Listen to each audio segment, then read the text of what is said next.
โอ้เงินหลายฉันเนาะ เท้า เป็นหยัง บีบจักหน่อยกัน ว่าบ่ปลอดภัยแล้วล่ะบัดที่นี่ เอา มาแบบนี้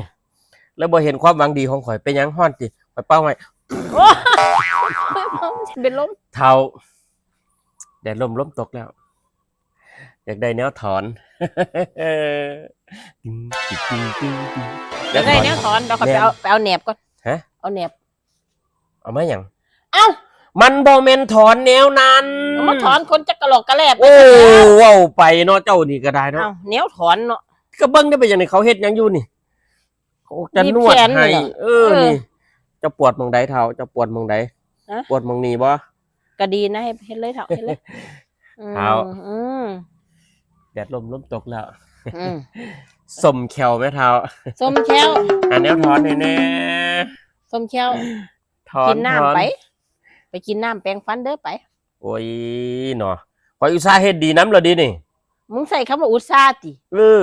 โอ้ยเจ้าเดี๋ยวบอกใส่คำว่าอุตส่าห์ เป็นสมแขวนะเท้า บอกว่าให้ไปกินน้ำแปรงฟัน บ่มันบ่แล้วดอกแนวนั้นน่ะมันบ่แล้วดอกเท้านะ เจ้าก็เสขอยเฮ็ดจังได๋เถา เดี๋ยวมื้อข่อยไปขายของข่อยเอาเงินมาใส่นี่ดอกเร็วพอได้ถอนจักหน่อยนี่นะขอแนวถอนแน่ โอ้ยเนาะ เอา มาเมื่อยเถอะเนาะเอาเท่าใดดิเอาเท่าใด โอ้บ่เอาก็ได้ดอกจ้ะ เดี๋ยวเอาจักเทียเอาจักบาท บ่ เอาจักบาท บ่เอาแล้วจ้ะ เอาบาทหน่อยหรือบาทใหญ่ เปลี่ยนให้เนาะเดี๋ยวมื้อข่อยไปเฮ็ดงานเอาเงินมาให้เฒ่า สิมาเป็นให้จังได๋ก็ยังว่าเงินบ่มีจะเว้าบ่รู้เรื่องหรือฮะเว้าบ่รู้เรื่องติเดี๋ยวเนี่ยก็ยังว่าเงินบ่มีอ้าว บ่เอาก็ได้หั่นน่ะ ว่าฮู้จักความได้แม่ มื้อแลงอดเจ้าบ่ ฮะ มีดอกกันบ้าน อีหยังก่อน ข่อยว่าสิส่งการบ้านอยู่เด้คันได้จักขวดน้อยนึงนี่ เอา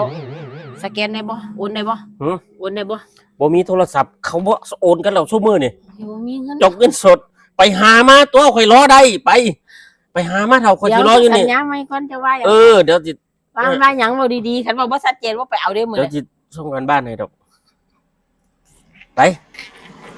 เอา ต้องงั้นว่าดีเจ้า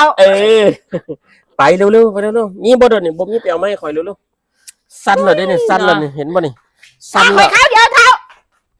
เร็วๆเท้า ไปมาแล้วเท่า โอ้โห 1,000เท่า1,000 พาดให้เป็นพันเลยติเท้า พันเลย เดี๋ยวข่อยเอามาทอนให้เด้อ โอ้ยมันต้องทอนต้องเท่า มันต้องอย่างงี้ผัวเมียกันมันต้องเข้าใจกันเท้า กันบ้าน เจ้าเข้าใจข่อยก็เข้าใจเจ้า กันบ้านเด้อเท่าแล้ว เดี๋ยวสิจัดให้ดอก